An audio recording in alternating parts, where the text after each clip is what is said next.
Bah, ça veut dire qu'il avait l'habitude. D'accord. Il avait l'habitude tous les ans. Est-ce que tous les ans veut dire précédemment ou bien de futur? Ça veut dire précédent. Hein? Précédent. Ok. Il avait l'habitude tous les ans de faire une retraite d'1 mois à Hira où il donnait à manger aux pauvres qui le sollicitaient. C'était une pratique de la Hanifiya à laquelle se livraient certains hommes des Quraysh avant l'islam. Au bout d'1 mois, il quittait sa retraite et, avant même de rentrer chez lui, il allait à la Kaaba et accomplissait autour d'elle 7 rondes rituelles. Est-ce qu'il était déjà prophète ici? Non. Ministre? Bah non. Merci beaucoup. Donc je relis. Au bout d'1 mois, Mahomet quittait sa retraite et, avant même de rentrer chez lui, il allait à la Kaaba, accomplissait autour de la Kaaba 7 rondes rituelles. Et surtout, il avait l'habitude tous les ans, ce qui veut dire qu'il le faisait depuis Mokoko. Il a fait ça fatigué. Il a fait ça fatigué. Il est vieux dedans même. Il faisait ça à l'endroit de quel Dieu. Et puis quand il a eu la révélation, il est parti. Il a abandonné le ministre. Moi, c'est un garçon. L'élève Dianet a abandonné. L'élève Dianet a fui. Moi seul, il n'y a rien. Maintenant, biographie à qui a écrit ça? Il ne faut pas abandonner le ministre. Biographie à qui a écrit? Saïd Ibn Hicham. Lui, j'ai dit. C'est compatriote. Il a pas cherché qui a écrit maintenant. Voilà. Attends ça là-bas. Va demander à ça. Ok. Ministre, ça c'est un premier point. D'accord? Ça c'est un premier point. Là, nous sommes avant l'islam. Il a bien et bel et bien accompli la circumambulation, c'est-à-dire les 7 tours. Je dis bien les 7 tours. Il a accompli. Voilà. Donc quand toi tu vas retourner là-bas, montre-lui. Et en ce moment-ci, il y avait encore les idoles autour de la Kaaba. Les 360 idoles existaient encore autour de la Kaaba. Voilà pourquoi sur la page 275 à la page 275, on va te préciser que il y avait tout autour du temple des statues d'idoles scellées avec du plomb. Ces statues d'idoles-là, ils étaient au nombre de combien? Regarde, le nectar cacheté, la page 53. Regarde. On avait rempli la sainte mosquée d'idoles, de telle sorte que le messager d'Allah, lors de sa conquête de la Mecque, trouva 360 idoles autour de la Kaaba qu'il détruisit. Ça, c'est la même chose que nous retrouvons ici à la page 275 de la biographie du prophète Ibn Hisham. Donc, à la page 66, avant l'islam, les idoles existaient encore. Les idoles existaient encore. Et il faisait la circumambulation tous les ans, depuis sa naissance jusqu'à ce qu'il a grandi. Depuis sa naissance jusqu'à ce qu'il ne grandisse. Maintenant, regarde, le nectar cacheté, la page 91. Faut noter, hein. Faut noter, le nectar cacheté, la page 91.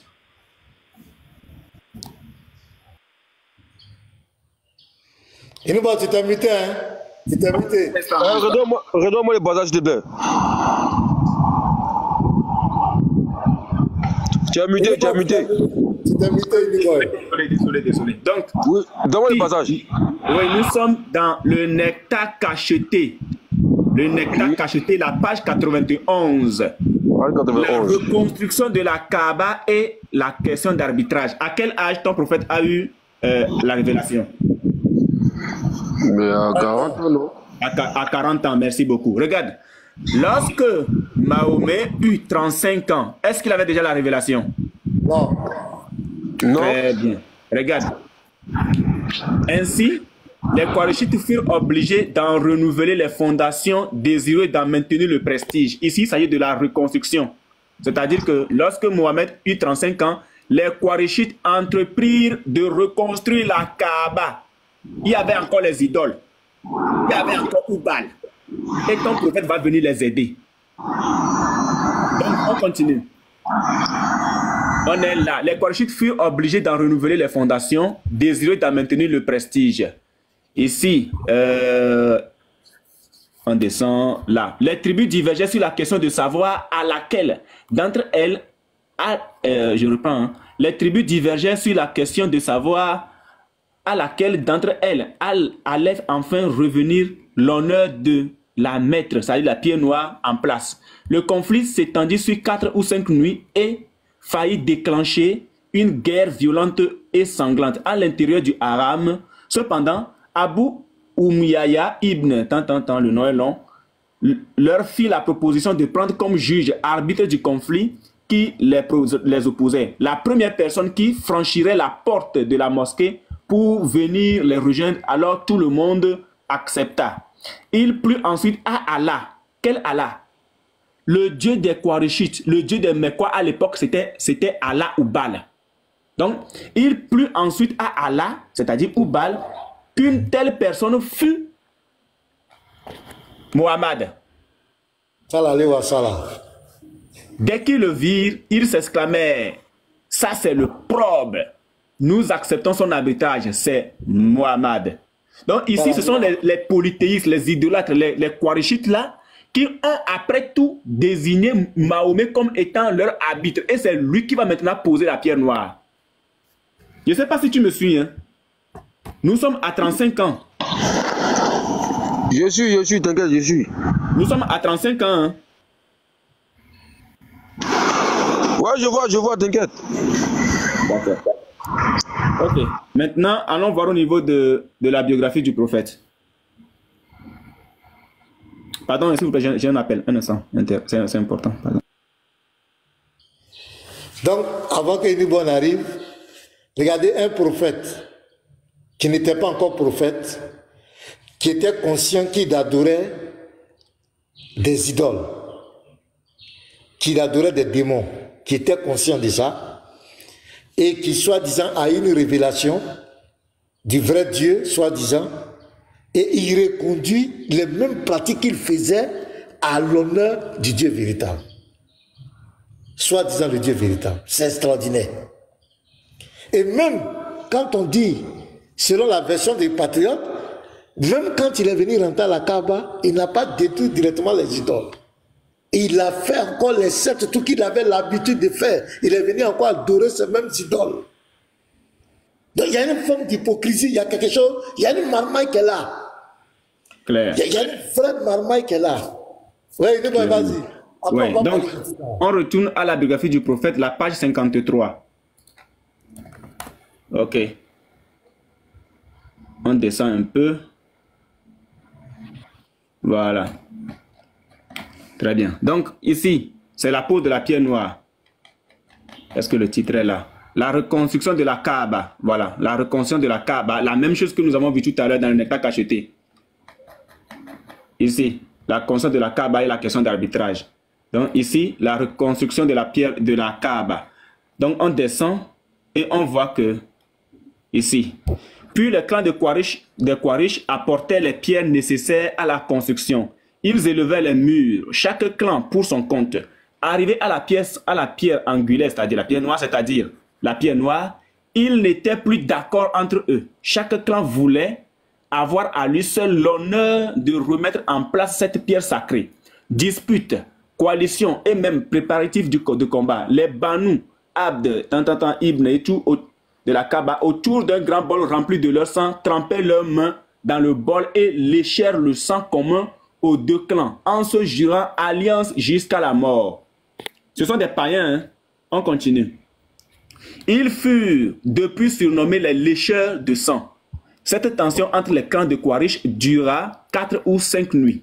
Enfin réunis au sanctuaire, après beaucoup de concilibules et de discussions, le doyen des Quraysh, Walid ibn al-Mughira, se leva et leur dit: pour trancher ce différend, je vous propose que le premier homme qui franchira la porte de ce sanctuaire soit notre arbitre. Ils acceptèrent et attendirent. Ce fut Muhammad qui entra le premier. Tous s'écrièrent: oui, c'est Muhammad, c'est le fidèle. Nous acceptons son arbitrage. À son arrivée, ils lui expliquèrent l'affaire et se fièrent à son jugement. Apportez-moi un manteau, ordonna-t-il, en lui apportant un manteau, en lui en apportant un. Il le prit et l'étendit par terre. Puis il prit tout seul dans ses bras la pierre noire et la posa sur le manteau. Maintenant que chaque clan, leur dit-il, en saisisse un pan et tous ensemble soulevons la pierre. Donc ici, il y avait encore les idoles. Et la pierre noire était déjà en elle-même une idole que je vais te montrer aussi. La pierre noire était en elle-même une idole. Et le fait de toucher, comme on l'a vu tout à l'heure à la page 275, le fait de toucher, il touchait de sa canne la pierre sacrée. Le fait de toucher la pierre sacrée aussi était une pratique des idolâtres. Tu vas aussi voir ça tout à l'heure. Rien n'est au hasard. Maintenant, regarde la pratique de la pierre noire. La pratique de la pierre noire. La pierre noire. La pierre noire, vulve d'Alat. Quand tes frères partent là-bas au pèlerinage, quand vos dirigeants là partent au pèlerinage, quand ils partent lécher la pierre là, c'est la vulve d'Alat, ils partent lécher là-bas. Tu sais ce qu'on appelle vulve, n'est-ce pas? Ministre, la vulve d'une femme, tu sais ce que c'est, non? Il connaît, vas-y, il voit. Très bien. Alors, on dit, le mot Hajj, pèlerinage islamique à la Mecque, est dérivé de hak, qui veut dire friction en langue arabe, car il y avait un rituel païen dans lequel les femmes frictionnaient leur partie génitale sur la pierre noire, espérant ainsi augmenter leur fertilité. Elles enduisaient la pierre avec le sang des menstrues et tournaient nues tout autour. Donc déjà ici, la circumambulation se faisait en état de nudité. L'origine de la circumambulation, là, elle fut célébrée par cette prêtresse nue qui gravitait 7 fois autour de cette pierre. Ministre, quand tu vas aller voir ton Ismaël Akara, demande-lui l'origine des 7 tours que vous faites. De t'expliquer comment les 7 tours sont arrivés. Que ton Ismaël Akara t'explique comment les 7 tours sont arrivés. Regarde bien, ça c'est l'origine des 7 tours. Parce que avant que Oubal n'arrive dans la Kaaba, les gens adoraient la plus ancienne de toutes les idoles de la péninsule arabique qui était Alat. Et c'est au nom d'Alat que la circumambulation se faisait. Mais quand Oubal va arriver, Oubal va prendre le dessus et va prendre ce qu'on appelle le pouvoir sur toutes les autres idoles. Mais en attendant, avant cela, il y avait ce qu'on appelle la pratique des 7 tours pour Alat. C'est là. Elle fut célébrée par 7 prêtresses nues qui gravitaient 7 fois autour de cette pierre. Une fois pour chaque planète. C'est-à-dire, quand vous faites un tour, c'est pour le soleil. Quand tu fais 2 tours, c'est pour la Lune. 3 tours pour Mars. 4 tours pour Mercure. 5 tours pour Vénus. C'est de l'astrologie. Pour Jupiter. 7 tours pour Saturne. Tu vois, c'est pour les planètes. Parce qu'à l'époque, les Korachites prenaient les planètes pour des dieux, des divinités. Donc, c'est ça l'origine même des 7 tours que vous faites. C'est à l'honneur de la prêtresse d'Alat à l'époque. Mais quand lui va revenir, quand Oubal va arriver, ton prophète, quand il va prendre le devant maintenant, il va faire quoi? Il va réunir toutes les idoles en une seule. La Sourate 38, le verset 7, je te le lis. Regarde, la Sourate 38. La Sourate 38, le verset 7. Nous n'avons pas entendu cela dans la dernière religion, le christianisme. Ce n'est en vérité que pure invention. Le tafsir. Regarde ce que le tafsir dit. Le tafsir, je descends. Voilà, on est là. Voilà. Les raisons pour lesquelles ces versets furent révélés, Ibn Jarir rapporte qu'Ibn Abbas a raconté quand Abu Taleb tomba malade, un groupe de Qurayshites vinrent lui rendre visite. Parmi eux se trouvait Abu Jahl. Ce dernier dit à Abu Taleb, ton neveu injurie nos dieux. Il nous dit et fait telle et telle chose. Pourquoi ne le demandes-tu pas et tu lui demandes de cesser tout cela? Abu Taleb convoqua le prophète. Quand le prophète entra, il trouva une seule place vacante entre les hommes et son oncle. Remarquant cela, Abu Jahl sauta pour l'occuper car il croyait que si Muhammad se mettait juste à côté de son concis, ce dernier pourrait s'entendrir vers son neveu. Le messager de Dieu ne trouvant aucune place pour lui, s'assit tout près de la porte. Abu Talib lui dit, ô fils de mon neveu, Tes concitoyens se plaignirent de toi prétendant que tu injuries leur divinité et tu dis telle et telle chose à leur encontre. Il lui répondit, oh oncle, je ne leur demande que de dire un seul mot. Et une fois dit, les autres Arabes se soumettraient à eux. Les non-Arabes leur paieraient le tribut. Les hommes présents éprouvaient alors un sentiment d'effroi en entendant ces paroles et dire, tu nous demandes de prononcer un seul mot et tout cela sera réalisé. Par Dieu, nous dirons 10 fois autant. Quel est ce mot? Et Abou Taleb de répéter leurs paroles. Quel est ce mot? Oh mon neveu, le messager de Dieu leur répondit. Dites, il n'y a d'autre divinité que Dieu. Il n'y a d'autre divinité que Dieu. Ministre, retiens bien cette phrase-là, ok? Parce que je vais te montrer tout à l'heure la provenance même de cette prophétie dans la biographie du prophète. Retiens bien ça. Il n'y a d'autre divinité que Dieu. Effrayés par ces paroles, les hommes se levèrent aussitôt et poussetant leurs habits en se criant, comment Mahomet ou encore ton prophète prétend réunir toutes les divinités en une seule? Donc, je reprends. Effrayés par ces paroles, les hommes se levèrent aussitôt et poussetant leurs habits en se criant, comment il prétend réunir toutes les divinités en une seule? Donc, les Qurayshites avaient déjà compris qu'en réalité, le prophète voulait réunir toutes les divinités et n'en faire qu'une seule. À l'égard de qui? À l'égard de Oubal. Sauf qu'il n'y aura plus d'adoration physique. Mais on passe du physique au spirituel. Je vais aussi te le montrer. Donc, exclure l'adoration directe des idoles, ce qui est à l'égard de Oubal, et adorer Oubal, mais de façon spirituelle. Parce qu'à l'époque, le dieu de l'islam, le dieu des Qurayshites, de la péninsule arabique, bien sûr, son réel nom, c'était Allah Oubal. Allah Oubal. Attends, je te montre ça d'abord avant de faire la transition.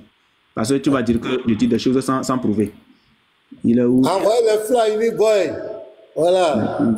Tapotez, allons-y à 100 000 cas. Et envoyez le fly, boy. C'est extraordinaire. Regarde. Là, je suis dans le livre de Nadib Haïdi, qui était Allah avant l'islam. Nadib Haïdi. Je suis à la page 5. Je suis à la page 5. On descend. Regarde. Les Arabes avant l'islam pratiquaient le pèlerinage à la Mecque et tournaient autour de la Kaaba en invoquant leur Allah Oubal. Tu vois? Donc, le réel nom de ta divinité, du Dieu que vous adorez aujourd'hui, c'est Allah Oubal. Voilà pourquoi vos savants ont l'habitude de dire que Allah a 99 noms plus un nom qui est caché. Le nom qui est caché, en réalité, c'est son nom d'origine, Oubal. Et ton prophète, quand il va arriver, il va faire ça. Il va enlever Oubal, il va laisser Allah. Pour que les gens ne disent pas qu'il leur a imposé la divinité de sa famille, la divinité de sa tribu. Voilà. Parce qu'il avait aussi une affaire de tribu. Et toutes les tribus avaient leur idole. Et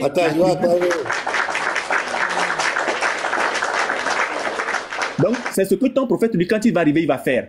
Je te montre d'abord ça avant de continuer. Pour te dire que c'est lui qui va imposer le nom. Pourquoi on veut salir ton nom, mon petit boy? Voilà. Ils sont contre toi. C'est trop fort.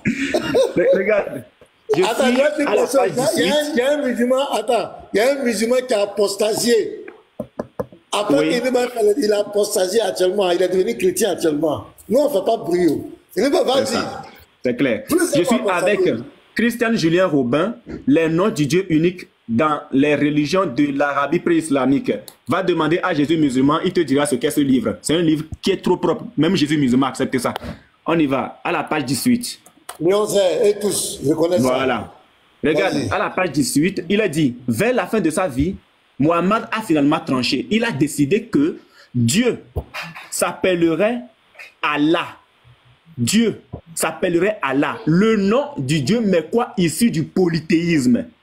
Le nom du Dieu mais quoi issu du polythéisme. Un instant ici, vous faites.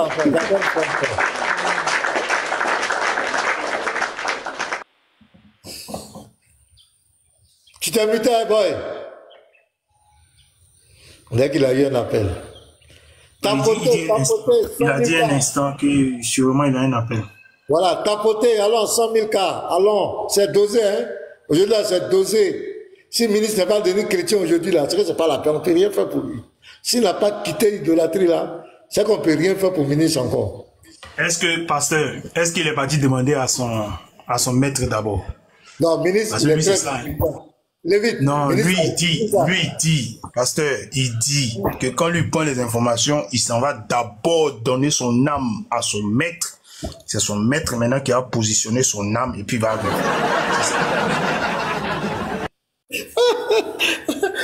Est-ce qu'il parle derrière lui? Ce qui me plaît, le Lévite, généralement quand il va poser les questions à son maître va dans la Bible. Au lieu de prendre le Coran, d'expliquer l'islam à ministre, il va aller chercher quelque chose dans la Bible pour dire voilà, et quand ils seront devant toi, il faut leur dire dans la Bible aussi, c'est voilà ce qui est écrit. Il n'explique pas. Mais ça là, pour ça là, il n'y a pas dans la Bible. Il va expliquer ça à ministre. Ministre, il faut bien enregistrer, il va lui donner ça. Il a dit que d'abord il t'a menti. Il dit que ça n'existe pas, les 7 tours. Donc je sais que tu as pris les références, il faut lui montrer. Il n'a qu'à t'expliquer ça. Il ne faut pas vendre ton âme aux gens. Hein?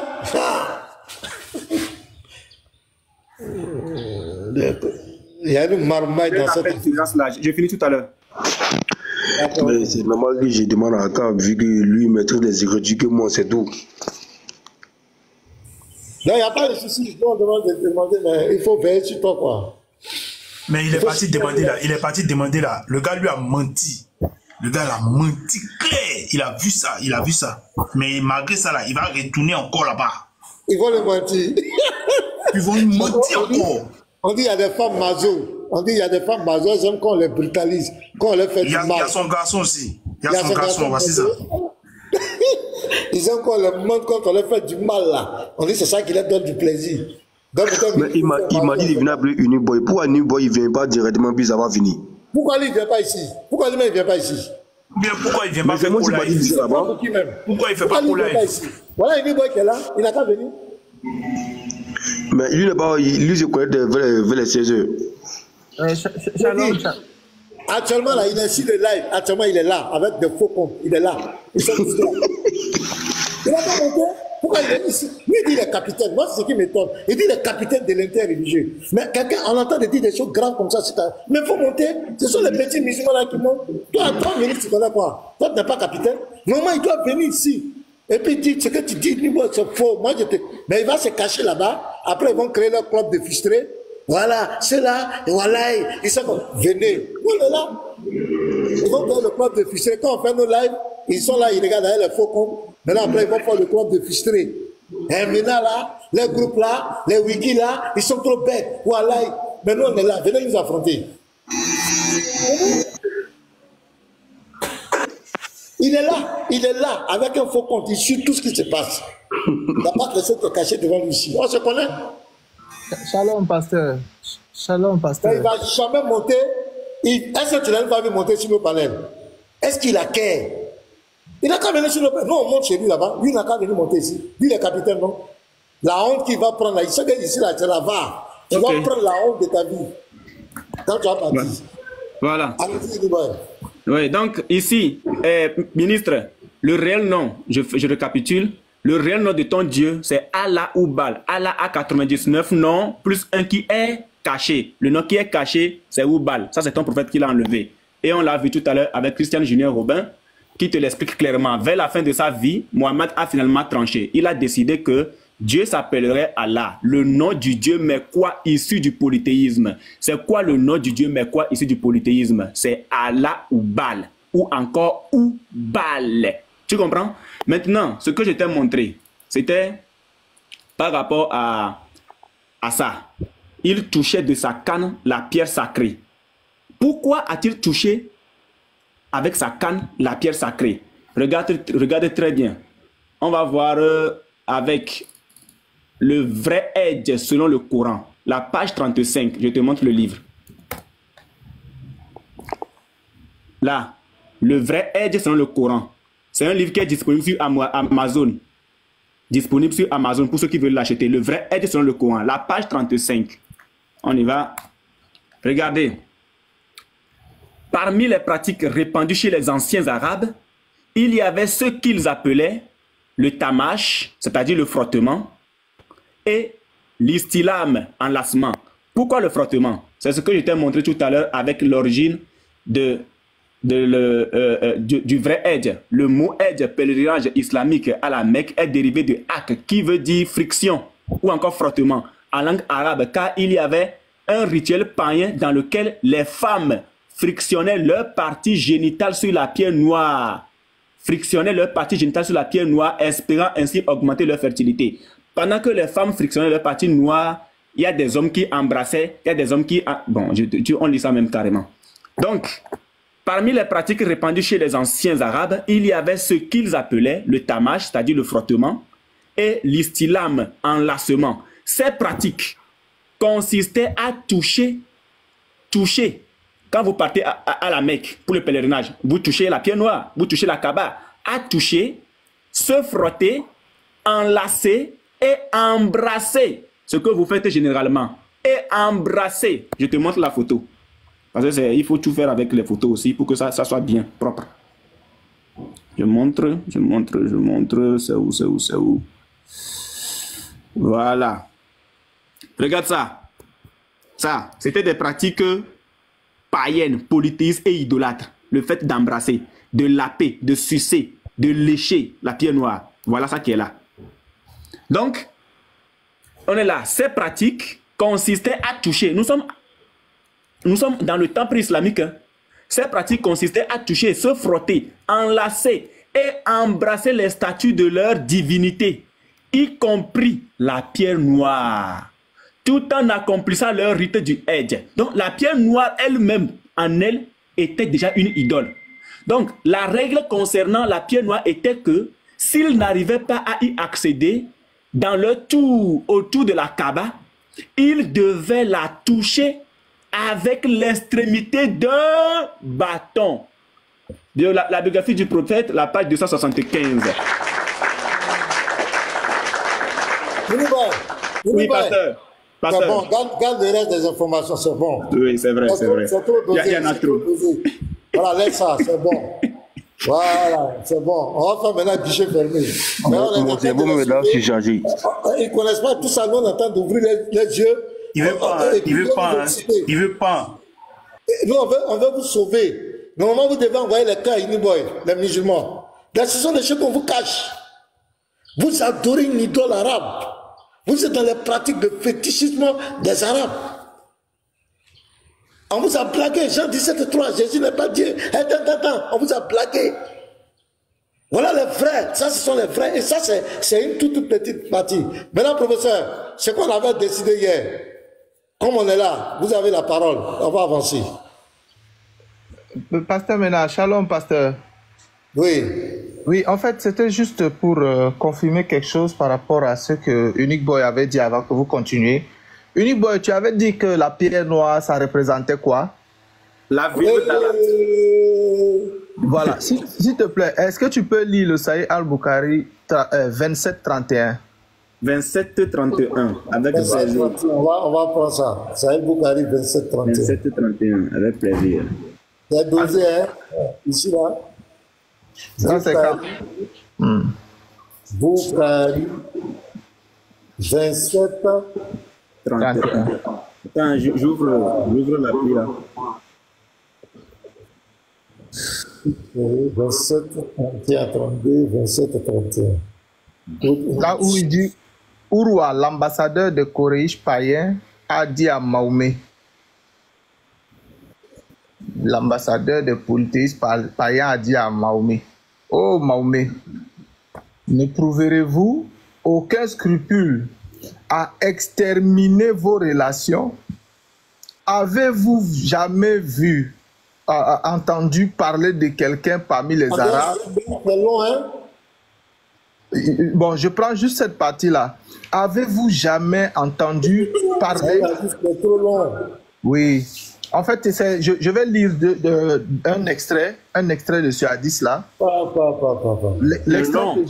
Oui, attends. C'est un livre, hein? Attends, je vais lire un extrait de ce hadith-là. Vous allez entendre. Après, vous pourrez prendre le temps de lire ça. Urwa, l'ambassadeur des Koreish païens, a dit à Mahomet, oh Mahomet, n'éprouverez-vous aucun scrupule à exterminer vos relations? Avez-vous jamais entendu parler de quelqu'un parmi les Arabes qui ait exterminé ses proches avant vous? C'est-à-dire, Mahomet était en train d'exterminer ses proches pour qu'ils croient, ils adorent le Dieu de sa tribu. D'un autre côté, si l'inverse devait se produire, personne ne vous aidera, car Allah, je ne vois pas avec vous des gens dignes. Par Allah, c'est-à-dire ce sont les coréistes polythéistes qui disent par Allah, pour confirmer ce que le frère Unique Boy a dit, c'était le Dieu issu du polythéisme. Parce que voici Urwa qui dit, par Allah, je ne vois pas avec vous des gens dignes, mais des gens de diverses tribus qui s'enfuiront en vous laissant seuls. Il a juré par qui? Par Allah. Comment il s'appelle? Urwa. Il était quoi? Il était un polythéiste, un païen. Sur ce, Abou Bakr a répondu avec ces mots injurieux les plus sales possibles. Allez sucer le clito de votre déesse Allah. Là, c'est clair. Ça confirme. C'est clair. Donc, je crois que les choses sont très claires. Et puis, il vient de Libye, il rit là. C'est seulement les ministres qui ne connaissent pas. Sinon, les Arabes, eux, ils savent. Ils savent de quoi ils parlent. Ministre, on va écouter ministre. Ministre, au vu de tout ce que tu viens d'entendre, tu dis quoi? Il vient de Libye. Il doit aller parler à son maître d'abord, pasteur. Il doit aller parler à son maître d'abord. Il faut dire, quand toi tu finis, tu pleures. Dis-moi, attendez. Ministre, au vu de tout ce que tu viens d'entendre, tu dis quoi, mon ministre? Nous, on t'aime, hein? Ils vous ont blagué, hein? Ben, je vous ai dit. Attends, même là, il est ignorant. Il y a beaucoup de choses qu'il ignore. Moi, il te dit la vérité. Aka, là, il est ignorant. Quand je vois ses raisonnements, je sens qu'il a beaucoup d'ignorance. Il s'est beaucoup attelé à attaquer la Bible. Mais il y a des réalités dans l'islam qu'Aka ne maîtrise pas. Mais si les idolâtres, les idolâtres là, les pratiques là, qui les a montré ça? Ah, mais ce sont les dieux, les démons qui leur inspiré. Est-ce que statue peut montrer à quelqu'un comme il faut prier? Les statues là, c'est un esprit. Non, statue c'est pas un esprit. La raison pour laquelle les prophètes est venu tout détruire, ils n'ont pas pu faire quelque chose. Ou bien? Derrière la statuette, il y a un esprit. Derrière la statue là, il y a un esprit. Mais s'il y a un esprit, 360, et puis Mohamed devient tout détruit, ils n'ont pas pu, tous les esprits n'ont pu rien faire. Aïe. Pasteur, avancez. Il a détruit les statues. Écoute-moi, je vais te donner la force d'une statue ou d'une divinité. Il y a sa représentation. Sa représentation, c'est-à-dire on peut faire un petit truc pour le représenter. Ça, c'est un. C'est pas ça même qui est plus important. Ce qui est plus important, c'est le culte. C'est le culte que tu adresses à cette idole-là. C'est ça qui fait sa force. Parce que les démons, les statues là, derrière ce sont des esprits, ce sont des démons. Les démons ne sont pas physiques. Les démons sont des esprits. C'est comme on dit, cette maison est hantée. Est-ce que quand tu la maison hantée là, tu vois quelqu'un là-bas? Mais il y a des esprits qui sont là, on ne les voit pas. Donc derrière les statues là, il y a un esprit. Maintenant, la force de cet esprit, il y a la représentation. 2, ce qui est plus fort, c'est l'adoration de tout. Donc tu peux détruire une statue. Mais si tu continues de faire le culte que tu adresses, si tu continues, la statue est là. L'esprit est là. Et 3, il y a son symbole. Il y a son symbole. Maintenant, le cas de Oubal, vous dites soi-disant Mohamed a détruit la statue. On vous concède ça. Mais pourquoi Mohamed a gardé le culte qui était dédié à Oubal? Pourquoi il a gardé le symbole de Oubal? Le symbole de Oubal, c'est le croissant lunaire, c'est le calendrier lunaire. Oubal, c'est le dieu de lune. Pourquoi il a gardé? Pourquoi il a gardé ses pratiques? Les 7 trucs qu'on fait autour de la Kaaba, c'était à l'honneur de ses idoles. Et particulièrement Oubal. Mais parce que j'ai déjà dit que tout ça, c'était pour nous à la base. Tout ça, c'était pour nous à la base. Mais c'est au bal, il dit chaque idole là révèle à son adorateur comment il doit l'adorer. Chaque idole là révèle, chaque démon révèle à ses gars comment il doit faire le sacrifice. Et soit il a un prêtre qui est là, il y a quelqu'un qui est là, c'est pas lui, il passe pour dire aux gens, voici comment vous devez faire. Ou bien par des songes. C'est comme cela. Tu dis comment ils ont su ça? Oui, mais bon, comme Uniboy, il a toutes les écritures là. Est-ce qu'il peut me montrer par exemple qui a construit la Kaaba? Genre la première fois là, la Kaaba là, qui est à l'origine de ça? Qui a pris l'initiative pour dire on va faire la Mecque et la Kaaba? La première personne. Bon. Shalom, pasteur. Est-ce que je peux reprendre? Attendez. On va pas la parole, attendez, doucement. On va aller doucement. Je vais te dire la vérité. Cette histoire de la Kaaba là, les Arabes là, ils avaient l'habitude d'écrire là, de construire les Kaaba. Mais il faut étudier, hein. Les Arabes là, ils avaient l'habitude de construire les Kaaba, les cubes là. Les Arabes avaient l'habitude de faire ça. Maintenant, je vais te dire, voilà comment ils vous ont marmaillé. Ils disent que c'est Abraham. D'abord, ils disent d'abord que la Kaaba était au ciel. Ça, c'est un. Ça, c'est un mensonge. Deux, c'est Adam qui a construit la Kaaba. Ça, c'est les traditions musulmanes. J'ai dit traditions musulmanes. Après, ils ont dit que c'est Abraham qui a construit la Kaaba. Voilà. Pourquoi ils ont fait ça? Parce que les gens savaient. Tu as vu aujourd'hui là, on t'a montré, toi-même tu sais, tu es conscient que ce sont des choses idolâtres. Dans ta conscience, tu sais que ce n'est pas normal. Maintenant, pour légitimer ça, ils ont mis ça sur Abraham. Ils ont mis ça sur Abraham, que c'est Abraham qui a construit la Kaaba. Alors qu'Abraham n'a jamais mis les pieds là-bas, Abraham n'a jamais construit la Kaaba. Voilà le mensonge du diable. Abraham n'a rien à voir avec ça. Abraham n'était pas un idolâtre. Abraham n'a rien à voir avec ça. Voilà comment ils vous ont eu, vous les musulmans. Voilà comment ils vous ont eu. Parce que les gens savaient qu'arrivé un moment, les gens allaient se poser la question sur ces pratiques-là. Parce qu'on sait que le véritable Dieu ne peut pas ordonner ces pratiques-là. Donc il faut mettre le nom d'Abraham, il faut associer Abraham à ces pratiques pour légitimer. Et pour vous garder dans ces pratiques idolâtres. Parce que dans votre conscience, vous savez, quand il va faire le développement, les frères montent, tout le monde sait que c'est idolâtre. Il n'y a pas quelqu'un qui nie. Mais il faut coller le nom d'Abraham là pour légitimer l'idolâtrie. Voilà un peu. Moi, mais je vais faire un enseignement. Je vais faire un enseignement que Abraham, c'est le dernier truc, le dernier Qatar, c'est Abraham. Je vais faire un enseignement avec des preuves. Je lui montre un petit Abraham n'a jamais construit la Kaaba. Je vais faire un enseignement sur ça. Je ferai sur Facebook. Abraham n'a jamais construit la Kaaba. Je vais donner les preuves historiques, bibliques, coraniques, que Abraham ne peut jamais construire la Kaaba. Jamais, c'est pas possible. Mais et Adam n'a jamais mis les pieds à la Mecque. Cette affaire de puits de Zamzam n'a rien à voir avec Adam. N'a rien à voir avec Ismaël. Inouba, tu as la parole, tu voulais parler. D'accord. Je voudrais lui montrer quelque chose là par rapport à Abraham et pourquoi est-ce que l'islam a pris Abraham comme pilier. Déjà, il faut comprendre que ton prophète a eu à côtoyer les chrétiens et les juifs. Il a eu à côtoyer les chrétiens et les juifs. Et il connaissait à peu près la pratique des chrétiens et les juifs. Donc, il voulait en fait s'inscrire dans l'histoire. C'est ce que Christian Julien Robin va nous dire. Mais Dieu même a dit ça dans le Coran, quand il a dit souviens-toi là, c'est de ça qu'il lui parlait, non? Attends, j'arrive. Regarde. Ministre, il faut que sois attentif à ce que tu vas d'abord voir, d'accord? Comme tu as encore posé une autre question, regarde le nectar cacheté, la page 53. La page 52 plutôt. La page 52, le nectar cacheté, la page 52, regarde.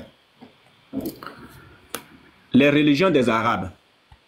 Mais je te pose d'abord une question. Est-ce que les Arabes ont été avertis? Est-ce que Allah leur avait envoyé des prophètes? Ministre. Avant Mohamed. Avant Mohamed. Est-ce que... Selon le Coran. Bon, ça, personnellement, je n'ai pas d'informations sur ça. C'est Mohamed seulement, moi, je connais. D'accord. Regarde, la Sourate 36, le verset 6. La Sourate 36. Le verset Le frère 6. Chinit, là. Bonjour le frère Chinit. Il est là. Si tu veux monter, fais ta voix. Chinit est là. Tu fais ta demande, Chinit. Dieu On va merci. livrer une place pour toi. Chinit est là. Vas-y. Regarde. Il Le a dit ça, le ministre. pasteur. Comme ça, il va monter. Attends, il va faire sa demande d'abord. Si, c'est bien qu'il est occupé. On sait pas. D'accord. Ministre, tu vois, ça c'est un frère, c'est un de tes frères musulmans, hein, ex-musulman. Il vient à peine de quitter l'islam. Parce qu'il a découvert que Allah c'est réellement Oubal. Isa, Voilà. Attends. Il va monter tout à l'heure. S'il Ça n'est pas fait- occupé, Est-ce que ça fait déjà 2 semaines même? Ça fait pas encore 2 semaines. ça va même pas 2 semaines. On lit. Regardez bien, ministre. La Sourate 36, le verset 5 à 6. C'est une révélation de la part du Tout-Puissant, du Très Miséricordieux, pour que tu avertisses un peuple dont les ancêtres n'ont pas été avertis. Ils sont donc insouciants. Quand tu prends le tafsir, on te dira que ce sont les Arabes. On n'a pas dit certains Arabes. Un peuple dont les ancêtres n'ont pas été avertis. Ils sont donc insouciants. Regarde le mensonge de tes savants. Les religions des Arabes. Est-ce que selon la Sourate 36, verset 6, est-ce que les Arabes ont été avertis, ministre?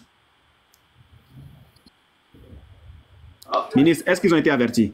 ben, là, demain c'est écrit non. Voilà. Est-ce que Allah leur a envoyé un prophète selon ce passage? Non. Est-ce que Abraham est un prophète? Oui. Walisa. Est-ce que pour vous, Ishmaïl est un prophète? Bah, je sais pas, hein.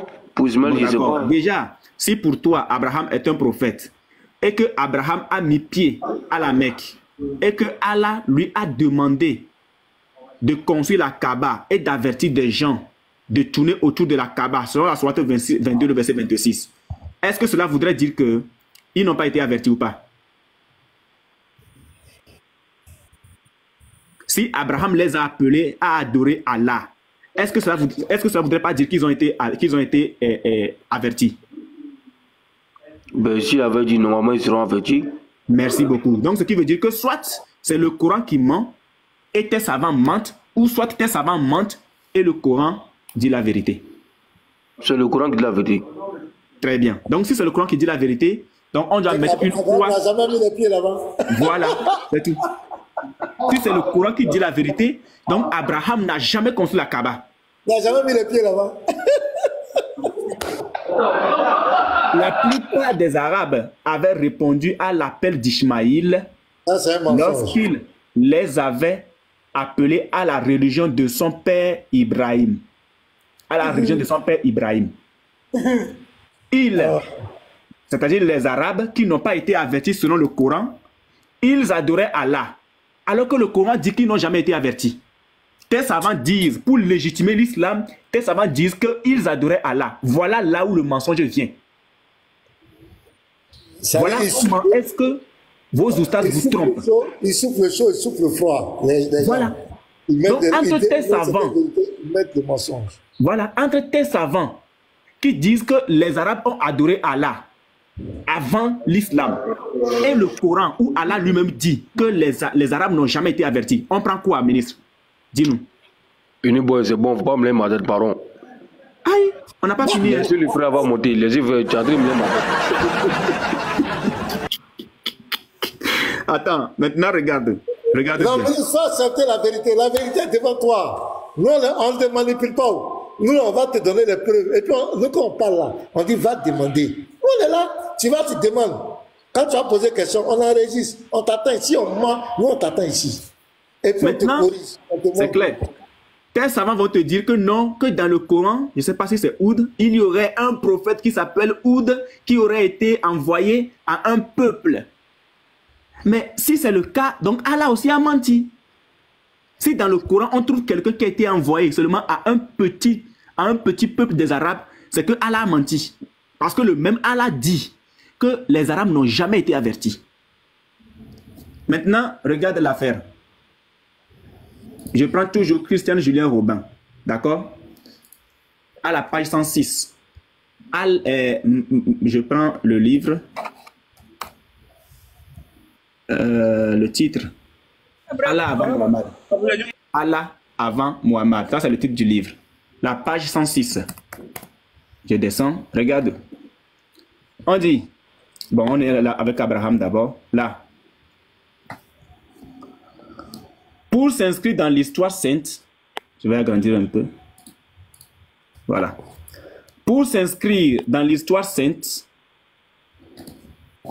les Juifs et les chrétiens d'Arabie s'étaient réclamés de la scène de sabbat ou de la reine du midi, les Juifs et les chrétiens. Pour les Mecquois, une solution tout aussi simple existait. Ils pouvaient se, regarde bien, ils pouvaient se rattacher à Ismaël. Dans un premier temps, dans le nectar cacheté, on te dit que il est en pause.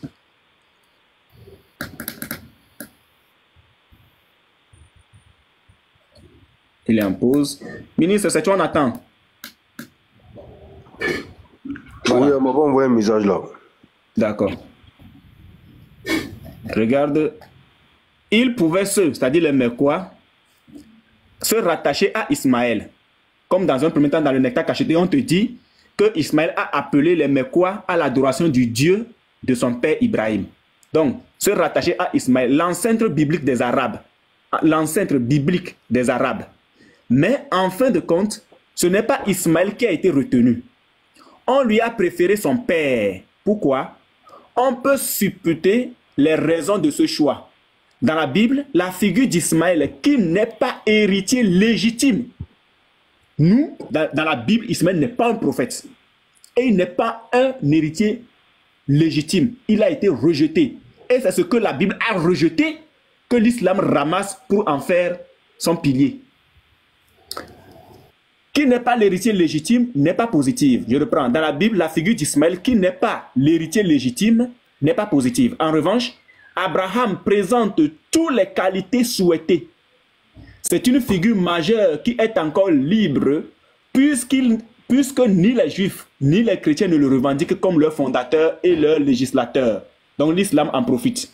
Le choix d'Abraham n'entraîne aucune contrainte particulière parce qu'aucun livre biblique et donc aucune stipulation précise ne lui est attribuée.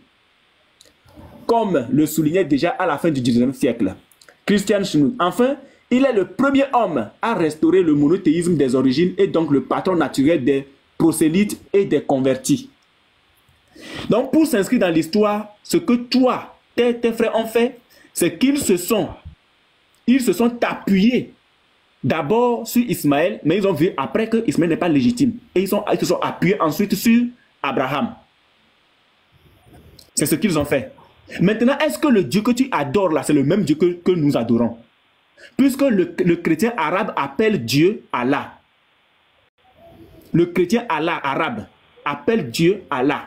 Et les polythéistes, les idolâtres, les païens aussi appellent Dieu Allah. Mais quelle est l'origine de ce nom Allah? Regarde bien. Le même Christ. Vraiment, Jésus musulman, je le remercie parce que ce livre-là frappe pas. Quand on lit, c'est trop fort. Un Dieu polythéiste porte un nom intriguant. Il s'appelle Al-Ilah, le Dieu.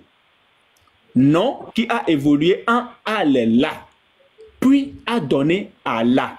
Donc l'origine même de ce nom-là, c'est Al-Ilah, qui a donné Allah, puis a donné Allah, qui veut dire tout simplement le Dieu. Le Dieu de l'islam, je reprends, regarde bien, un Dieu polythéiste porte un nom intriguant, il s'appelle Al-Ilah, le Dieu, nom qui a évolué en Allah, puis a donné Allah, le Dieu de l'islam. Mais aussi probablement, que veut dire probablement, ministre?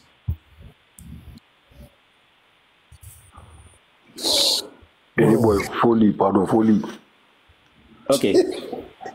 Mais probablement, celui des chrétiens arabes au 6e siècle. Probablement. Ce n'est pas sûr. Regarde l'explication. On va t'expliquer. Pourquoi probablement? Je suis encore avec Christian Jurin-Robin, la page 106. On dit, le Dieu Allah, dont le culte était introduit, était évidemment le Dieu suprême des Arabes polythéistes. Je reprends. Le Dieu Allah dont le culte était introduit ou peut-être réactivé était évidemment le Dieu suprême des Arabes polythéistes, le Dieu Allah.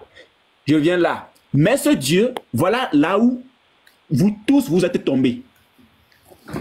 Mais ce Dieu, c'est-à-dire ce Dieu polythéiste, des Arabes, qui est devenu le Dieu unique des musulmans aujourd'hui. Mais ce Dieu présentait l'immense avantage d'avoir un nom très semblable à celui du Dieu des Arabes chrétiens, c'est-à-dire Al-Ilah, tel qu'on l'a vu de l'autre côté, qui pouvait être abrégé en Allah. C'est-à-dire que le chrétien arabe appelle le véritable Dieu Allah. Ça, c'est le nom. C'est un appellatif, Allah. Mais les polythéistes aussi, le même appellatif, c'est Allah. Sauf que l'origine des deux noms, c'est Al-Ilah, qui va devenir plus tard Allah. Donc, pour s'inscrire dans l'histoire là, les Arabes vont faire, ou bien ton prophète va faire en sorte que les gens pensent que nous adorons le même Allah. Mais on n'adore pas le même Dieu. Regarde.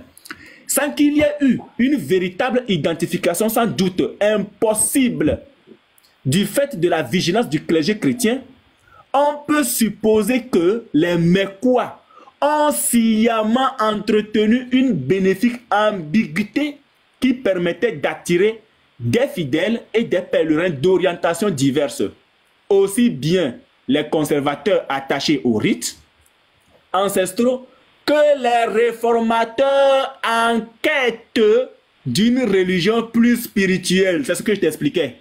Ils vont quitter l'adoration physique à l'adoration spirituelle. Les Mécois avaient un intérêt manifeste à ce que les chrétiens, qui constituaient le courant religieux le plus influent dans la péninsule, participent aux foires. Il y avait derrière cette idée-là de faire croire aux chrétiens et aux juifs qu'on adore le même Dieu, il y avait déjà derrière cette idée-là une idée commerciale. D'un autre côté, ce choix d'Allah pouvait aider à fédérer les Arabes chrétiens qui se détachaient de Himyar et rejetaient tout ce qui était himyarite comme la langue, l'écriture, le calendrier ou l'air. Alors, ministre, je finis par ici et puis on passe à autre chose. Quand tu regardes ça, est-ce que le Dieu que vous adorez, c'est le même Dieu que nous adorons? Non. Nous adorons le véritable Dieu, mais vous adorez un Dieu issu du polythéisme des Arabes. Un Dieu des Arabes qui était polythéiste. C'est lui qui est devenu votre Dieu unique. C'est lui qui est devenu votre Dieu unique. Et pour finir, on lit 2 textes et puis je m'arrête. Ça va. Non, je finis un seul test, pasteur. Un seul test. Je réduis ça à 1. Pour finir, la conclusion. Voilà, le vrai edge selon le Coran, la page 17. Regardez bien, on finit par ici. Voilà. Allah n'était, pour la plupart des anciens Arabes, notamment pour la tribu des Quraysh, dont le prophète Mohammed faisait partie, c'est-à-dire que Allah n'était que pour la plupart des anciens Arabes, notamment pour la tribu des Quraysh, que la divinité proéminente qu'ils appelaient aussi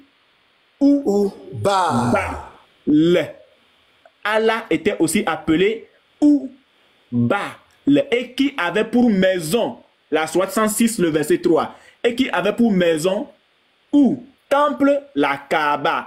Oubal était le seigneur de la Kaaba. Dans le Coran, la 66, le verset 3, Allah est le seigneur de la Kaaba. Donc, et qui avait pour maison ou temple la Kaaba située à la Mecque. Chaque maison sacrée avait sa propre divinité dite principale et à ses côtés siégeait une multitude de divinités secondaires. Ainsi, chaque il dit quoi? Chaque maison sacrée. Oui, chaque maison sacrée. Il y avait plusieurs Kaaba. Il y avait 24 Kaaba. 24 Kaaba. Voilà. 24 Kaaba. Et si tu veux, on peut montrer aussi en même temps. 24 Kaaba. J'ai aussi la référence. Si tu peux montrer ça parce que voilà. Ils doivent comprendre que ils ont menti chez Abraham pour rien. Abraham n'a rien à voir avec tous ces trucs-là. Il fallait mettre ça sur lui. Donc, la Kaaba. Voilà. Les anciens chroniqueurs rapportent qu'avant l'avènement de l'islam, la Jahiliya, l'aide de l'ignorance, il y avait 24 Kaaba dans la péninsule arabique. Mais celle de la Mecque était vénérée par toutes les tribus. Claire, 24 Kaaba. Qui les a construits? C'est Abraham aussi. On s'arrête là. Merci beaucoup. Jésus même allait construire là-bas. L'apôtre Paul a construit. Chacun construit. Je m'arrête là. C'est bon. Attends, je vais acclamer le frère. Merci. Il faut que Diva dise ça devant Aka. Une boy. La petite des questions. Je veux qu'il n'aura pas dit parler de ça avec Aka. Alors toi, tu dis quoi? Il n'aura pas parler avec Aka.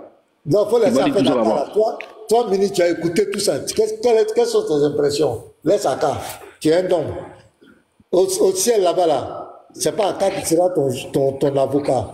Tu iras seul. Quand toi, tu vas mourir là, on va te mettre seul dans la tombe. Toi, tu as vu tout ça là, tu dis quoi, ministre? Pour être honnête, on ne peut pas mentir. Hein. Tout le monde en live, tout le monde a entendu, il a vu les écritures, c'est pas de la philosophie. Il a mené ma tête. Donc, je ne sais même pas qu'est-ce qu'il veut dire. Il a tellement dit trop de choses en même temps et avec les écritures, mais le problème, c'est que c'est pas des livres saints. C'est ça qui me dérange.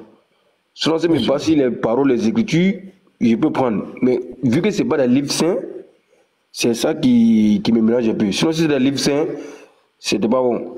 Non, les livres là, les livres qu'il a pris, ce sont des livres sous-cés. Ça veut dire que, écoute-moi, dans toutes choses, il y a l'histoire. Il y a l'histoire vraie d'un peuple, et puis il y a le Coran. Il y a les hadiths, il y a les commentaires, les tafsirs, il y a la vie, c'est la plupart de vos savants. Parce que si tu veux prendre le Coran seul, tu ne vas rien comprendre de l'islam. Si tu lis le Coran seul, tu ne sauras pas comment c'est parti, comment Mohamed même a eu sa révélation, à quel âge il a eu sa révélation. Tu ne sauras pas. Le Coran ne donne pas d'informations. J'étais assis, les informations, même si l'islam là, les pratiques même de l'islam, le Coran ne donne pas toutes les informations. Il faut le reconnaître. Oui, mais dans la Bible, est-ce que par exemple Jésus, est-ce qu'il avait dit des trucs? Non, je viens. Des choses, tu parles de Jésus encore. Non, il faut écouter ce qu'il veut dire. Je ne vais pas poser question sur Jésus. Il faut écouter ce que je vais dire. Vas-y. Je veux dire quoi?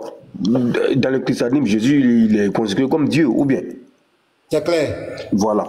Donc, je vais juste dire, est-ce que par exemple, dans la Bible, parce que l'islam est venu après, le Coran est venu après, est-ce que par exemple, dans la Bible, Jésus qui est Dieu, qui est omniscient, omnipotent, normalement il était censé tout savoir. Est-ce que par exemple dans la Bible il a parlé un peu voilà, de l'islam ou bien qu'est-ce qui s'est passé après et tout parce que Dieu les a censé savoir tout. Il a parlé de l'islam. Il a dit quoi par exemple? Je vais prendre Matthieu 24, verset 24 à 26. Il a parlé de l'islam? Oui, je vais te montrer la parole de ton prophète. Calme, on va te montrer ça, calme. Il a parlé de ton prophète, toi, tu vas voir si je mens. Ah bon? Attends, je lis Matthieu 24, verset 24 à 26. Ok. C'est Jésus qui parle.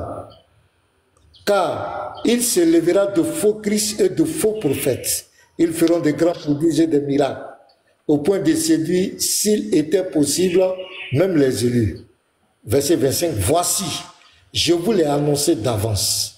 Si donc on vous dit, voici, il est dans le désert, n'y allez pas. Donc Jésus avertit tout le monde ici qu'il y a un faux prophète qui va venir du désert. Ton prophète, il est sorti d'où? Regardez ce qui va se passer. Ton prophète est sorti d'où? Il est sorti d'Ismaël. Non, sa région là, la région où il est sorti là. À la Mecque. La Mecque là, c'est quoi? L'Arabie Saoudite. Arabie même veut dire quoi? Ben, Arabie Saoudite, chez les Arabes. Oui, Arabie même veut dire quoi? Arabie veut dire désert. Dans du désert. Ton prophète sort du désert. L'Arabie Saoudite, c'est dans le désert, mais c'est pas dans le désert. Il y a désert là-bas. Non, c'est désert même. Mais pas dire il y a désert là-bas. Là-bas, même c'est désert. Non, il est sonné, pasteur, il est sonné. Ok, il est dans le désert. Ok. Donc Jésus dit, si donc on vous dit, il est dans le désert, n'y allez pas. Ça veut dire quoi? Il a dit d'abord, il y a les faux prophètes qui vont venir, mais il dit, il y a un prophète qui va venir du désert.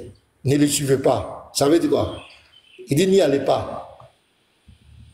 C'est verset combien d'abord? Matthieu 24. Matthieu 24. Verset 24. Le gars est sonné, hein? Pasteur, s'il vous plaît, il faut lire tout le chapitre là même. Il faut lire tout le chapitre. Non, on ne peut pas lire tout le chapitre. Non, au moins, il faut commencer au verset 1 même. Ça parle aussi des faux prophètes là. Au moins, verset 1 là. Quand les apôtres, quand les apôtres verset 24 là, les frères. Là, on va aller se mélanger là-bas. Matthieu 24, verset 24 à 26. Il n'a qu'à méditer. Un faux prophète dans le désert. C'est Jésus qui parle. Il dit si donc on vous dit, voici, il est dans le désert, n'y allez pas. D'abord au verset 23, il dit, si quelqu'un vous dit alors le Christ est ici ou il est là, ne le croyez pas, car il s'élèvera de faux Christ, c'est-à-dire de faux oins et de faux prophètes. Ils feront de grands prodiges et des miracles, au point de séduire, s'il était possible, même les élus. Voici, je vous l'ai annoncé d'avance. Si donc, verset 26, si donc on vous dit, voici, il est dans le désert, n'y allez pas, ne le suivez pas. Est-ce que vous avez lu ces versets-là dans le débat des chrétiens musulmans là-bas? Aïe. Est-ce que tes frères acceptent le verset? Il y a un autre encore, j'ai trouvé un autre verset, regarde ici, il y a un autre verset encore. Là, c'est l'apôtre Paul qui parle. Galates 1, verset 8. Regarde. Mais, quand nous-mêmes, quand un ange du ciel annoncerait un autre évangile que celui que nous vous avons prêché, qu'il soit anathème. Quand la révélation de l'islam, selon vous, c'est quoi? C'est un ange qui est venu parler à Mohamed. Du ciel, c'est clair. Oui, Djibril. Voilà, on dit, mais quand même nous-mêmes, quand un ange du ciel annoncerait un autre évangile que celui que nous vous avons prêché, qu'il soit anathème. Je te donne encore une autre prophétie. 1 Jean 2. Donc tu vois, c'est pourquoi nous, on ne peut pas devenir musulmans. Nous, on a averti. Donc, tout ce que vous allez raconter là, regarde. 1 Jean 2, verset 22, regarde. Qui est menteur? Sinon celui qui nie que Jésus-Christ est le Christ. Celui-là est l'antichrist qui nie le Père et le Fils. Qui nie le Père et le Fils? Qui dit que Dieu n'est pas Père, Dieu n'a pas de Fils? C'est l'islam. Ça là, c'est 6 siècles avant l'islam. Déjà la prophétie disait. On dit l'antichrist là, c'est celui qui va nier le Père et le Fils. Donc nous on est sereins. C'est quoi nous là? Moi, c'est pourquoi souvent je te dis que c'est pas parce que Mohamed a pris Aïcha, ou c'est pas parce qu'il a fait ça. C'est vrai. C'est un truc qui n'est pas clair. Mais c'est pas ça. Il y a des versets qui montrent clairement, qui nous ont avertis, qui ont parlé, la Bible a déjà averti que la religion qui vient là, c'est pas de Dieu. Et je te donne un autre verset encore. Jésus même va encore te boucler. Matthieu 24, verset 14. On revient au Matthieu 24, verset 14. Ça, j'aime ce verset. Ce verset-là, c'est le plus merveilleux verset de tous les temps. Ça, c'est Jésus qui met au placard l'islam. Cette bonne nouvelle du royaume, c'est-à-dire l'évangile, sera prêchée dans le monde entier pour servir de témoignage à toutes les nations qui sont dans le monde entier, bien sûr. Alors viendra la fin. Jésus dit que lui, son évangile là, ça doit aller jusqu'à la fin du monde. Il n'y a pas un prophète qui peut interrompre ça. Il n'y a pas un autre livre, il n'y a pas une autre religion qui peut arrêter lui son évangile. Son évangile doit aller jusqu'à la fin du monde. Donc Jésus, dans son plan, il n'a jamais parlé de Mohamed, il n'a jamais parlé de l'islam, il n'a jamais été, il ne connaît pas Allah, il ne connaît pas Djibril, Coran. Ça, il ne connaît même pas tout ça. Parce que l'évangile, la bonne nouvelle, doit aller jusqu'à la fin du monde. Donc, pour Jésus, là, il n'y a pas interruption de son message.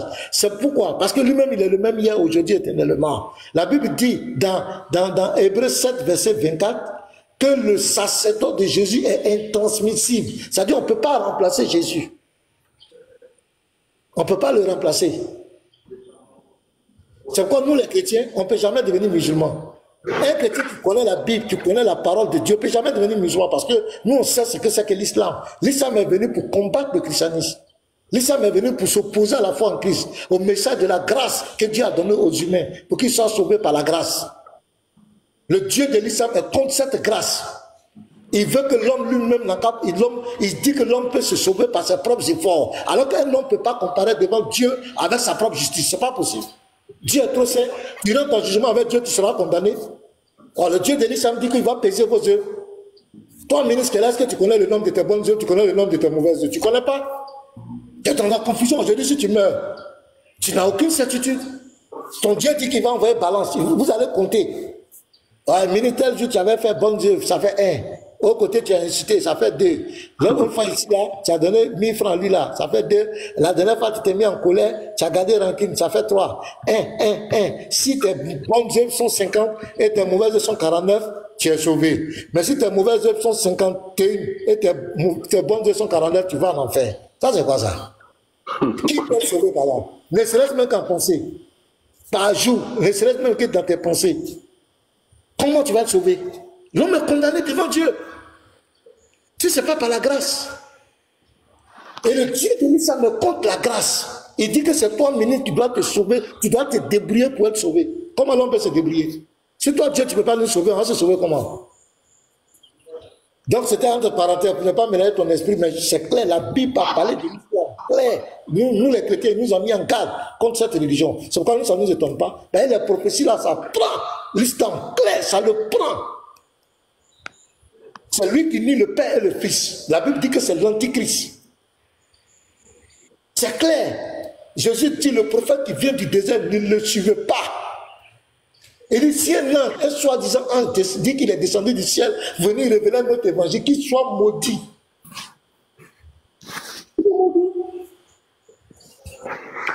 Bien compris, pasteur. Vous-même, vous voyez que maman de parler, ça veut dire que c'est Daniel. Comment j'ai reçu trop de coups là. Tu as bu ou bien? Tu as bu? Non, là, je suis ici dans un autre esprit actuellement. Il y a trop de choses qui rentrent en même temps. Donc, s'il vous plaît, donnez-moi juste le temps de réfléchir un peu. Hier, pas derrière mes frères là-bas d'abord. Vas-y, il n'y a pas de problème. Et après, là, je vous fais les bilans. Nous, on est là, ministre. Tout ce qu'on va te dire là-bas, là, il faut venir avec ça. Nous, on va répondre. Et puis bon, nous-mêmes, on a bien voulu. Bon, les frères vont parler par rapport à ce que tu as envoyé, il y a la commission d'hier là. Voilà, donc les frères vont parler et puis tu as là la commission. Parce qu'on veut en finir en même temps pour que tout soit clair dans ton esprit. Quoi. Voilà. Sinon, chez nous, là, c'est clair. Parlé hier, non? Non, ça c'était des trucs. On a dit qu'on allait voir. Pardon, il faut avoir une boy n'a pas venu. Pasteur, pardon, je vais dire quelque chose bientôt, je vais descendre parce que je dois sortir. Voilà. Ministre ministre Aboulo. Aboulo, c'est pas Aboulo, pardon. Ouais. Aboulo. Ok, Aboulo. Non. Aboulo, ok. Ministre Aboulo. Ministre, je vais dire ministre, c'est plus simple. Ministre, en fait, même si Unique Boy doit faire un débat, ce n'est pas, il faut l'envoyer chez Aka. Aka n'est personne pour que Unique Boy aille chez lui. Pourquoi les Aka, ils veulent que les gens viennent? Parce que là, à un moment donné, il va faire monter ses frères qui vont te couper et il peut te buter, il peut te faire descendre. Nous, ce qu'on demande, on demande un débat, en co-hôte avec modérateur. C'est tout ce que nous demandons. Bon, je voulais simplement me poser une question à ministre. Puisqu'il a dit que c'est parce que c'est Abraham qui a construit la Kaaba et Abraham a tourné autour, que vous allez tourner autour. Puisque tu as dit que tu es sonné, je veux juste te poser cette question. Donc, tout ce que le Abraham du Coran fait, donc vous aussi, vous faites pareillement ce qu'il fait? Comment dire que quelqu'un est sonné, il va venir augmenter encore? Non, je ne veux pas augmenter, je veux seulement te poser une petite question. Il faut me dire, donc vous faites aussi pareillement ce que le Abraham du Coran fait, c'est ça? Moi, c'est pas ça. Hein. Moi, ils ont juste dit que la Kaaba, ça vient d'Abraham. Maintenant, qu'est-ce qu'Abraham faisait, puis nous, on fait la moi, il ne sait pas. Nous, on suit ce que le prophète nous a dit, vu que c'est le dernier prophète. C'est tout. Non, parce que comme vous avez dit que c'est parce que c'est Abraham qui a fait Kaaba là, je voulais savoir si... Abraham n'a pas envoyé la religion islamique dans sa forme parfaite, c'est le prophète qui a envoyé ça. Mais comme tu l'as dit dans le Coran, il dit Abraham n'était pas juif, n'était pas chrétien, il était soumis à la volonté de Dieu musulman. Donc tout ce qu'on sait d'Abraham, c'est qu'il était soumis à Dieu. C'est tout ce qu'on sait de lui. Mais côté de l'islam, c'est pas... Qui a une fois dit qu'Abraham était chrétien même? Qui a dit Abraham était chrétien? Qui a dit Abraham était juif? Ça n'a pas de sens. Comment, pasteur, comment Abraham c'est ce que j'ai dit quoi? Ou juif? Parce que les juifs... Laisse un message, s'il te plaît. Les juifs descendent d'Abraham. comment est-ce que Abraham peut faire pour être membre de sa descendance? C'est-à-dire que c'est comme s'il il s'est réincarné. Il fallait que Jacob donne Judas, et que après, en Judas, maintenant, Abraham vient renaître en Judas pour qu'il soit juif. Donc ça veut dire qu'il fallait que Abraham se réincarne pour devenir juif. Et où si tu me disais aussi là, moi aussi j'ai pu te poser la question aussi pour te dire, ben, comment Abraham aussi, par sa descendance, et puis Dieu sort dedans, et puis lui aussi c'est le même Dieu là. Tu vas m'expliquer ça comment? En fait, ici, on ne t'a pas dit que le Dieu qui va venir d'Abraham, il va avoir une religion. Et cette religion-là n'a rien à voir avec Abraham. C'est-à-dire que la religion de Dieu n'a rien à voir avec un homme sur la terre. Est-ce que tu comprends? Abraham ne peut pas être juif parce que les juifs sont les descendants d'Abraham. Est-ce que tu comprends? Les juifs sont les descendants d'Abraham et le mot juif est venu bien après Abraham. Le mot chrétien est venu bien après Abraham. Comme le mot musulman est venu bien après Abraham. Donc voilà, je pense que je t'ai posé juste une question et si tu ne veux pas répondre à la question, c'est pas grave. On fait les trucs comme Abraham parce qu'Abraham était soumis à Dieu. Nous on est soumis à Dieu. Voilà ce qu'on fait comme Abraham. C'est ça alors la question que je te posais, ministre. C'était exactement la question. On est soumis à Dieu comme Abraham, c'est tout. Voilà, donc, attends, s'il te plaît. Donc, comme Abraham était soumis, vous aussi, vous le suivez, vous faites tout ce qu'il fait, n'est-ce pas? Pas ce qu'il lui fait, il était soumis à Dieu. Nous, on est soumis à Dieu, c'est tout. Donc, vous ne faites pas les choses qu'Abraham fait. Mais le prophète même qui a envoyé l'islam, est-ce que nous on fait toutes les choses comme les prophètes? Non? Ah, ok, d'accord. Donc, oui, frère. De toute façon, on a essayé de lui montrer pourquoi les mouvements se sont penchés sur Abraham, bien que c'est une fausse histoire. Et si le ministre même vient de reconnaître qu'en réalité, si Abraham a construit la Kaaba, donc le Coran est faux. Et si le Coran est faux, c'est que tout l'islam est aussi faux. Monsieur, là, tu l'as reconnu. Abraham n'a jamais mis pied à la Mecque. Il ne l'a jamais fait. Sinon, le Coran nous aurait dit qu'ils ont été avertis. Maintenant, ce dont moi j'aimerais te parler, quand tu vas aller chez Ismaël Aka, ce qu'il va te dire, il y a un bruit quelque part, hein. Je ne sais pas, Fred James, mute, tu un peu, on va voir. Non, c'est pas là-bas. C'est pas chez lui. Bon, quand tu vas aller chez Ismaël, quand tu vas aller vers Ismaël Aka, ce qu'il va te dire, je te montre. Regarde bien. Parce que la seule chose qu'il maîtrise dans ce sujet, sur ce sujet de soit la pierre noire, la circumambulation, tout ça là, on pourrait tout détailler. Mais ce qu'il va prendre pour essayer de t'embrouiller, regarde bien, le nectar cacheté. Je prends la page 435. De mon côté, 378 chez certaines personnes. Voilà, selon le test électronique que vous avez.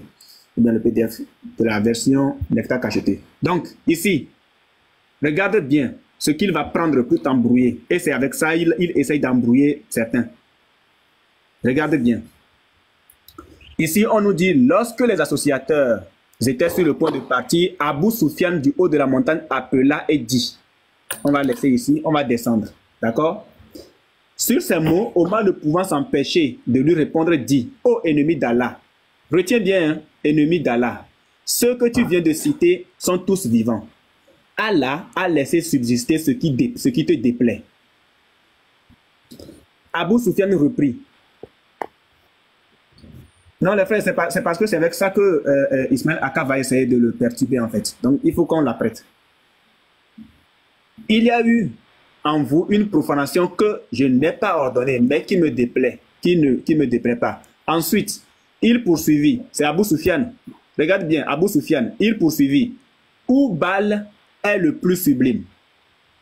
Donc ici, ton savant Ismaël Aka va te dire que ici Abou Soufiane a essayé de faire des éloges de qui? Oubal. Oubal est le plus sublime. Le prophète dit, ne lui répondez-vous pas? Les musulmans dirent, qu'allons-nous dire? Le prophète reprit, dites-lui qu'Allah est le plus sublime et le plus illustre. Donc à partir d'ici, Ismaël Aka va te dire que non, voilà Abou Soufiane qui dit que Oubal est le plus sublime et le prophète dit non, Allah est le plus sublime et le plus illustre. D'accord. Abou Soufiane continua. Nous avons Al-Uzza. Il faut retenir que dans un premier temps, il s'agit d'un associateur, Abou Soufiane. C'est quelqu'un qui associe à Oubal ou encore à Allah Oubal les autres divinités comme Manat, Alat et Ouza. Nous avons Al-Ouza et vous n'avez pas de Ouza. Le messager d'Allah dit, ne lui répondez-vous pas? Les musulmans disent, qu'allons-nous dire? Il reprit, dites-lui, Allah est notre Seigneur et vous n'avez pas de Seigneur. Vous n'avez pas de Seigneur. Donc ici, il va te dire non, qu'il y a une différence entre Allah et Oubal. Mais ce n'est pas ça. Ce n'est pas vrai. Regarde bien. Maintenant, quand je vais te poser la question, tu vas me répondre. Je suis à la page 126 du Nectar cacheté. Regarde bien. Le même Abou Soufiane tout à l'heure qui parlait de Oubal.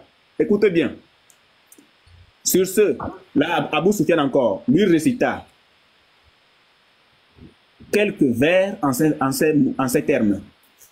Je jure que lorsque je porte un drapeau pour que les cavaliers d'Alat triomphent de ceux de Muhammad, je suis comme quelqu'un de désemparé voyageant dans les ténèbres de la nuit. Ministre, est-ce que Abou Soufiane, il adore Allah ou bien il adore Oubal?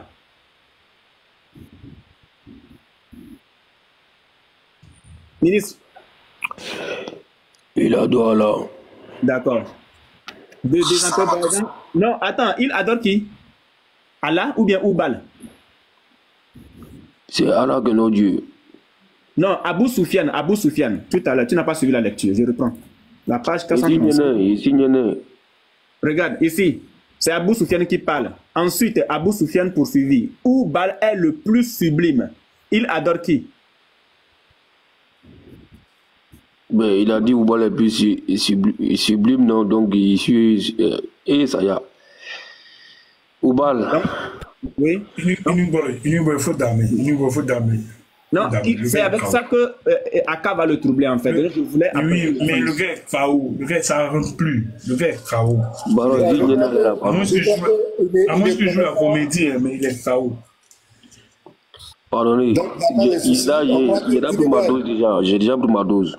Donc, on va prier, on va continuer. Le ministre, il n'a qu'à continuer de faire ses recherches. Voilà, nous on dit il n'a qu'à qu'il continue de faire les recherches. Voilà, je crois qu'il a compris notre position vis-à-vis. Pourquoi depuis nous on ne peut pas devenir musulmans.